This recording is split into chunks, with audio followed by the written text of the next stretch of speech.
Assalamu alaikum. You're listening to the Niqabi Diaries series by The Pen, the sound of sisters raising their voices with the written word.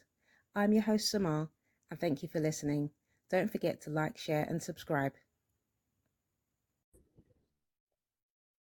Assalamu alaikum wa rahmatullahi wa barakatuh. Welcome to another episode of By the Pen, the sound of sisters raising their voices with the written word. Alhamdulillah, we have with us a sister from South Africa, I think.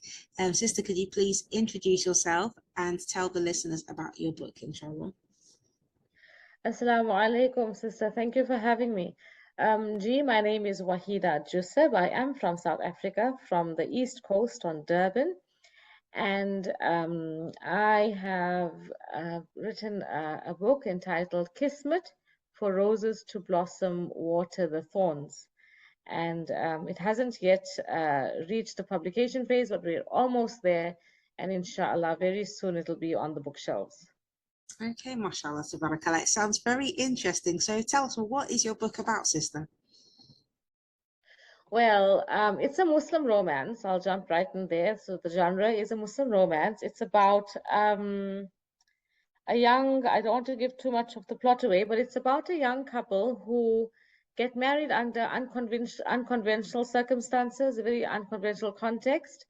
And it basically follows their lives in a coming of age kind of way, where they, juggle getting to know each other with their lifestyles and towards the end, culminating in them, making big decisions in their lives. And that's basically it without giving too much of the plot away. It is a romance, and so I think readers can expect from the book some feels, Okay. some really feel good moments. But obviously, I think it's obvious that as it's a Muslim romance, it's very respectable and very clean. It's a clean read, basically. Okay, alhamdulillah. So what exactly inspired you to write this book? The storyline was actually, I dreamt it one night, I think years and years ago. And it was a storyline that played on my mind for quite a while. And I actually started writing it when my little one, he was just after he was born. He's now 7, by the way. And just after he was born, the nighttime feedings and things, I used to sit with my phone on the notepad and I would just make notes of the storyline that had been playing in my mind. And I would just, dream up some dialogue to add. And slowly, very, very slowly, the scene started, being put together. And I used to send these to my mother because she enjoyed she enjoys reading, and I thought it would be something that she would enjoy reading. And she was the one who said, you need to build this, you need to build on it. I want to know more about this character. I want to know more about why this is happening.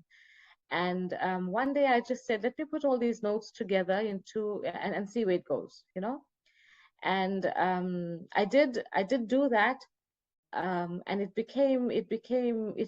took its form, it took shape, but I wasn't ready to publish it yet. And so what I did was, when we had the lockdown because of the pandemic and things, and people were sitting at home for months and on end, and I thought it would be a good, to keep people's spirits up, to put these out on my blog in parts. And so that's what I did with a very unedited version of this book. I put it out on my blog in parts, and the momentum just grew from there. And people loved it, and they couldn't wait for the next part. But then I kept having to write under duress, because people would be my Instagram followers, for example. They weren't many back then, but they would ask, "Oh, we can't wait for the next part. This week you didn't post anything." And with life as it gets in the way, it was so difficult to keep on track with all of that. But eventually, in 40 parts, most of the story had been given, and the readers on my blog had a satisfactory ending. But then since then, it's obviously been 2 years or more since then, and I decided, you know what, I need to take this now a step further because it's something that people loved, and so I have since taken it off my blog, re-edited, revitalized the entire thing, looked at the storyline again, and it's basically the same story, but it's revamped now, and so this is the version that will be published, inshallah. Wow, mashallah, Allah Mubarak. It sounds like quite a process that you've been through there. So, how long exactly have you been working on this book?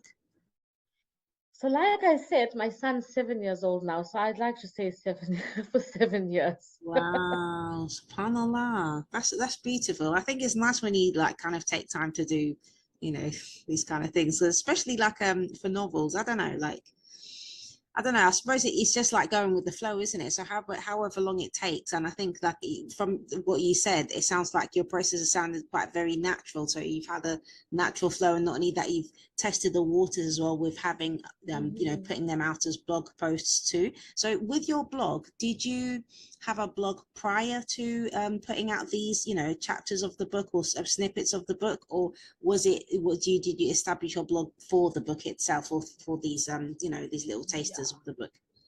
No, I had been blogging for years before, but not in a very consistent way.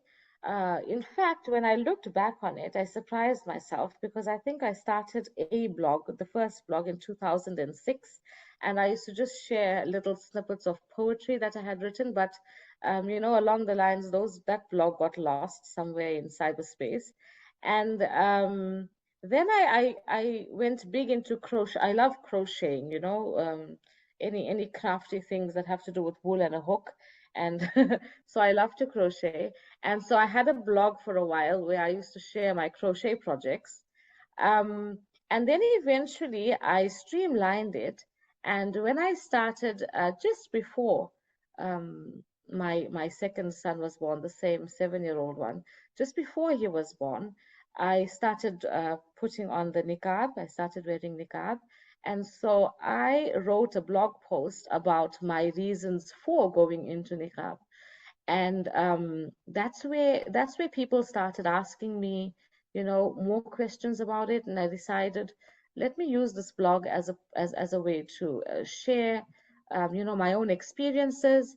And so I, at that point, because parenting was on my mind, and kids routines, and that was the space I was in at that time, I put up some blog posts about that and my thoughts about those things.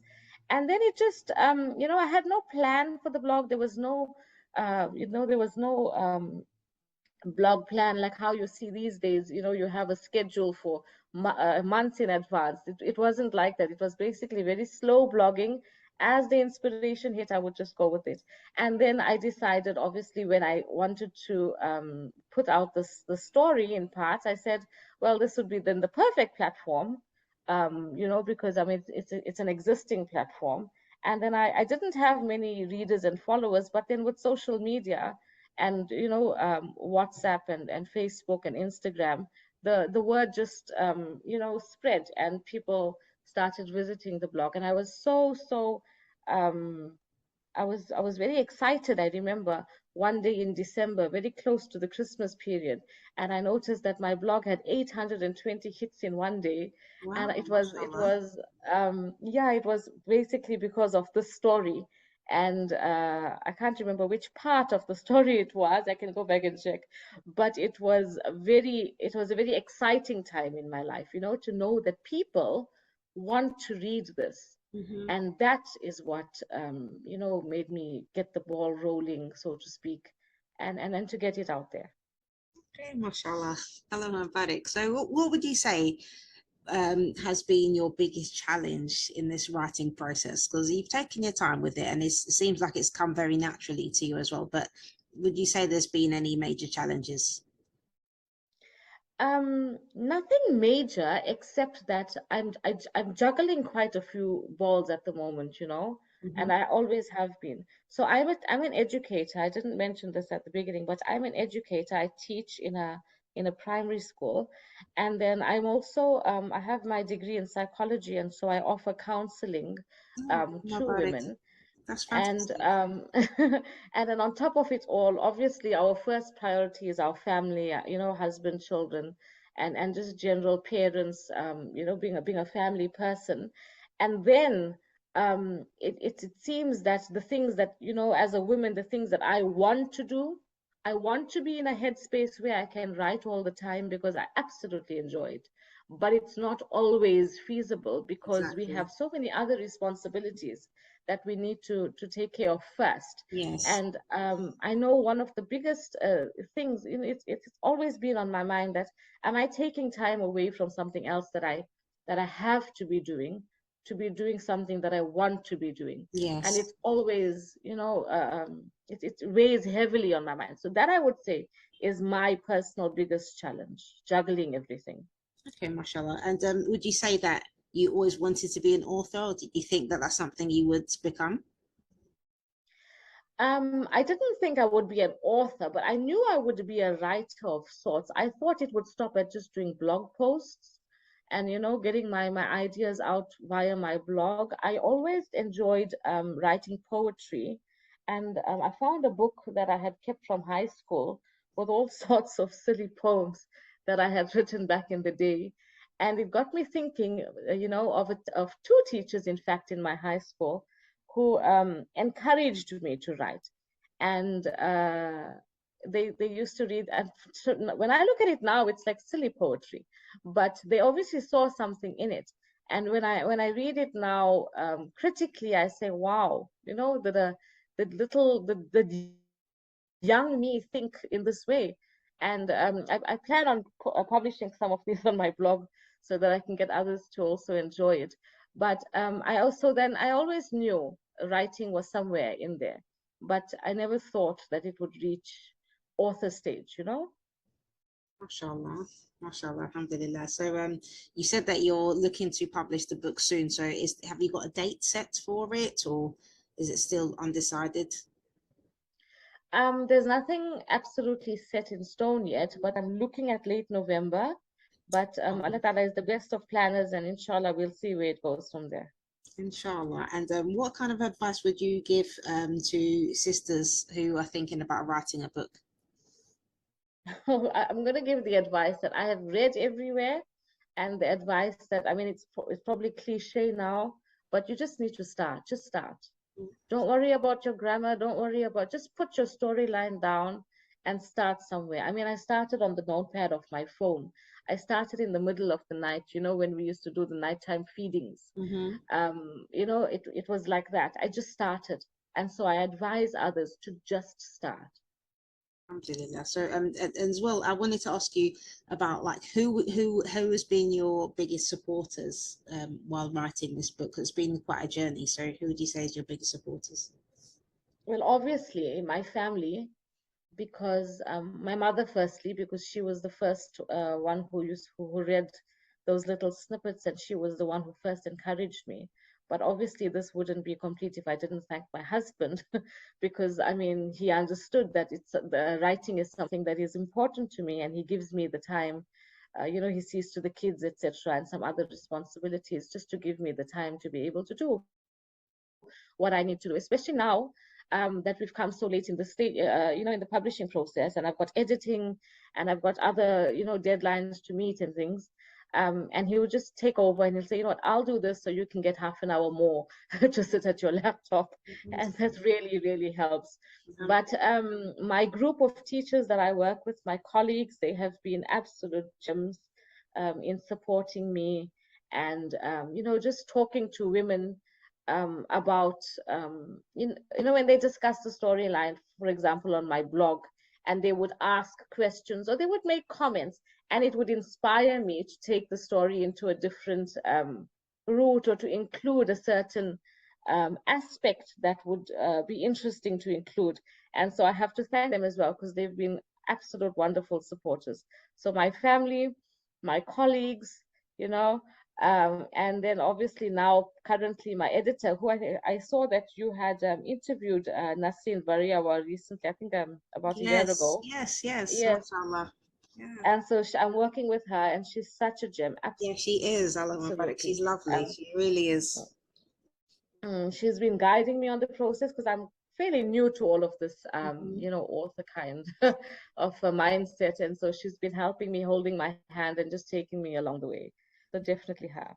Alhamdulillah. So, I can't remember if I asked you this question already, but what message do you want to get across with your book?